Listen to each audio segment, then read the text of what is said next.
everyone, time for another update on progress towards the Dartmoor Exhibition. I'm meeting Andy Byfield today, who is a botanist, and I am on Spitchwick Common where I collected bracken, and he's going to tell us a little bit more about the pros and cons of bracken and how livestock and ponies contribute to biodiversity and the role of ponies. So this is Newbridge Hill. It's going up towards Poundsgate. It's part of the Spitchwick Commons, and it's important. Why it's interesting is that you've got a grassland here, an acid dry grassland, and then you've got historically a thin scatter of bracken over it. And those two things together, thin grassland and thin bracken, means that it's hugely important both for one very rare orchid, or very fast declining orchid, which is the lesser butterfly orchid, and it's also hugely important for its populations of fritillary butterflies, which are lovely butterflies that are sort of rich, rusty, orangey reds with a sort of checkerboard of black and orange. So we've got metamorphic rock, not granite. Metamorphic rocks tend to be a little bit richer, a little bit more fertile, so they support a marginally richer flora. And they've got a load of violets, which are important for the butterfly, and they're just on that edge of being rich enough to support the rare orchid.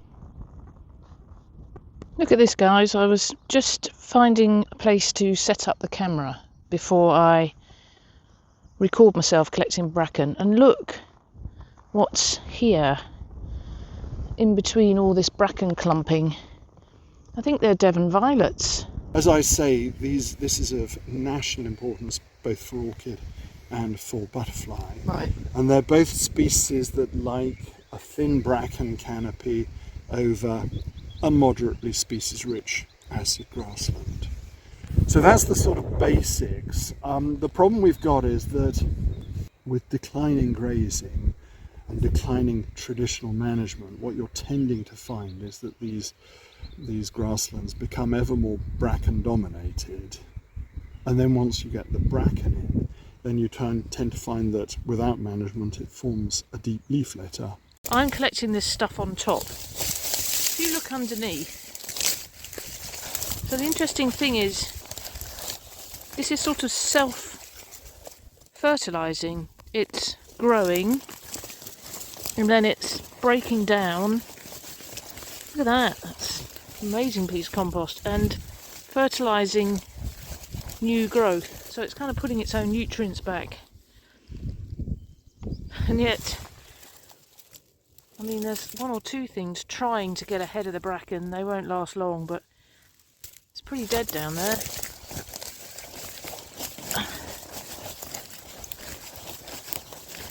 That's still bracken, it's just bracken compost.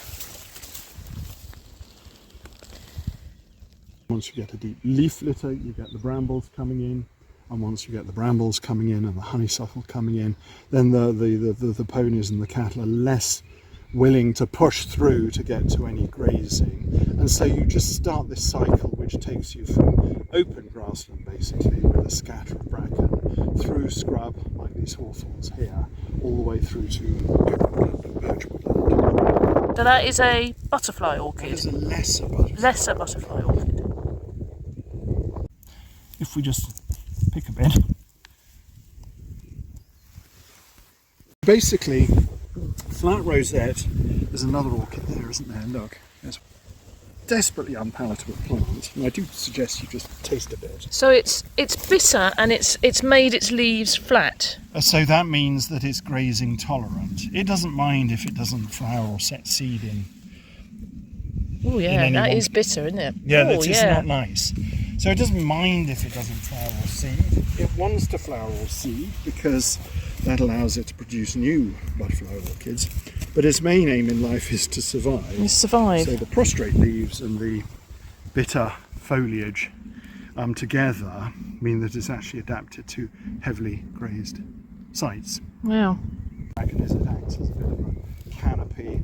It encourages too much trampling through the summer. It probably means that more of these plants can get up to flowering size and seeding size, so that there's not so much loss of plants through excessive trampling. But if the bracken gets too thick, then that tiny rosette gets sort of buried under endless bracken. Yeah. And then the brambles come in and you lose the grassland and you end up with no orchids. So is that what's happening? So that's what's been happening here. The bracken is, in the summer the bracken will be up to waist height or taller, yep. Sort of 1.5 meters tall.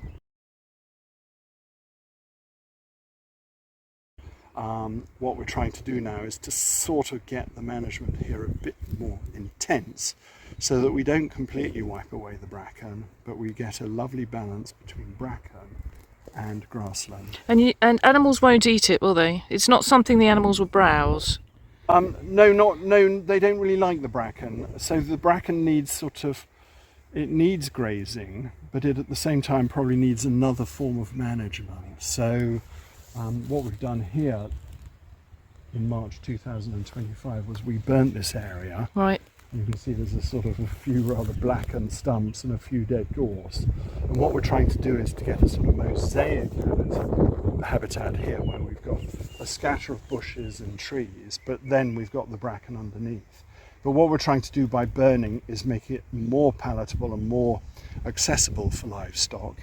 And the hope is then that if you burn it, or roll it, or weaken the bracken, the animals, the ponies in particular, and the cattle can come in, and they then keep the grassland. They nibble the grassland, they scuff the litter, and you still keep this open grassland under the bracken. Okay, so really the sort of ponies and the livestock generally, their job is with their feet and a little bit of their mouth. Their job is twofold.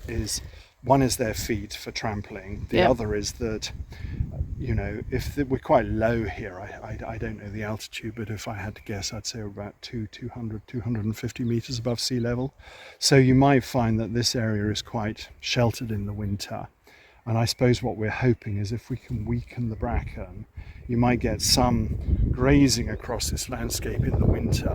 Yeah. And that process of trampling and what have you will keep the vegetation open. Right. I was just going to say here, you can see where this patch hasn't been burnt, which is fine. Yep. Things can sort of harbour in there when the fire is on. But you start to see how much bramble is wanting to come in, yes. and how much honeysuckle. Look at all that sort of greyish leaf through there of honeysuckle. So the whole thing is starting a succession that, as I say, sort of ends up as woodland in the end. So this is the sort of combination. I'm just going to take so this is the grassland and the sort of light bracken that you're looking for. Yeah, the bracken will expand, so maybe the rolling or cutting will help to keep this thin and open. Through unrolling of bales, big round bales, and those bales were moved across the site over the course of a couple of months, and they were moved sort of 30 metres, and that's meant that the habitat's really quite open, and it means that you're starting to get the grasslands showing through rather than too much bracken litter. So this would have been burned, what, March time? Right.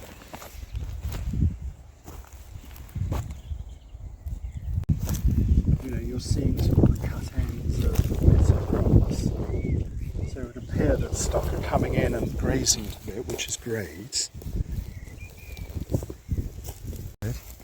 And then where you've burnt, you've exposed the mineral soil. And it's in these areas where we're going to get the most interesting things. Right. In the open areas for the spring drought. But I suspect, look, there we are. It's here.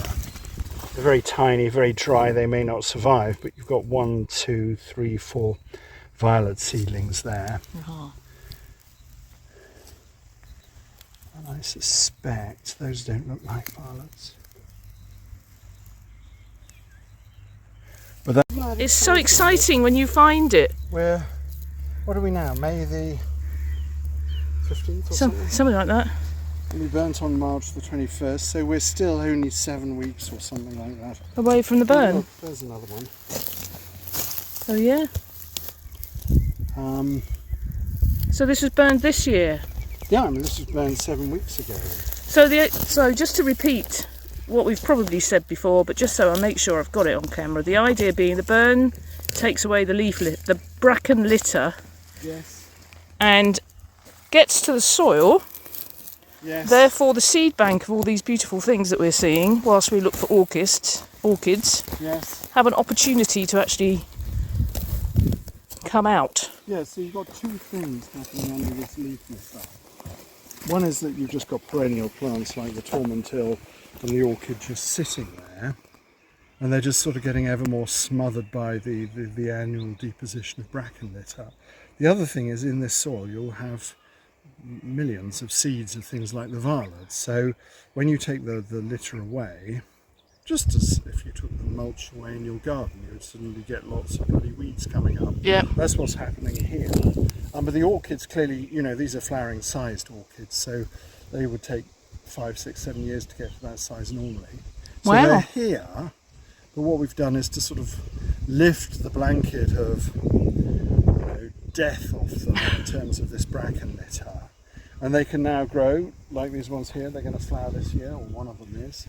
And what we've done is just to allow them to have a sort of breath of fresh air and a big sigh of relief, really. So now they're surviving currently, but if you were to wind the clock forward by 10 years or so and carry on putting this leaf litter on the ground,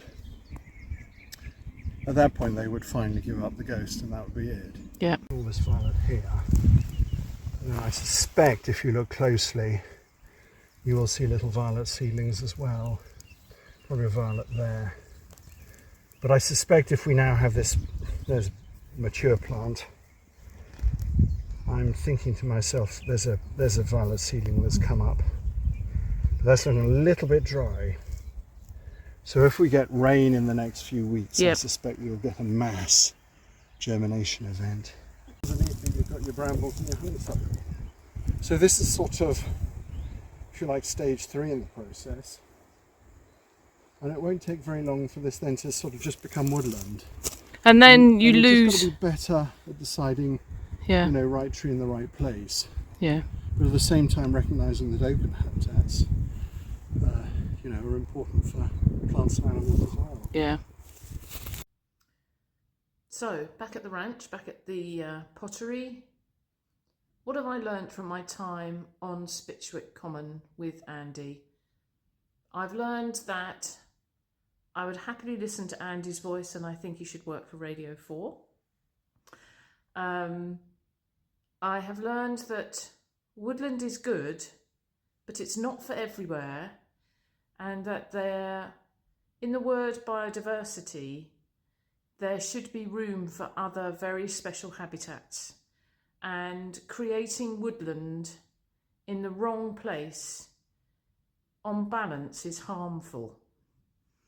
And in the case of the commons on Dartmoor, which are being engulfed by bracken, I've learnt that grazing with ponies and cattle is important because they do two things. They bruise and keep in check the bracken, and they keep the thin grazing underneath open so that these rare seedlings can grow and find the light. And also there's the importance of traditional management techniques. Those seedlings can find the light because traditional management such as swaling or burning happens in the right areas on Spitchwick Common to get rid of the build-up of bracken leaf litter, which would otherwise smother the seed bank of these very rare orchids, and the violets, which are so important to the fritillary butterflies. So I learnt a lot today, and I'm very grateful to Andy for that. And I hope that we will see the correct needed number of ponies on commons such as Spitchwick to be able to maintain that very precious habitat.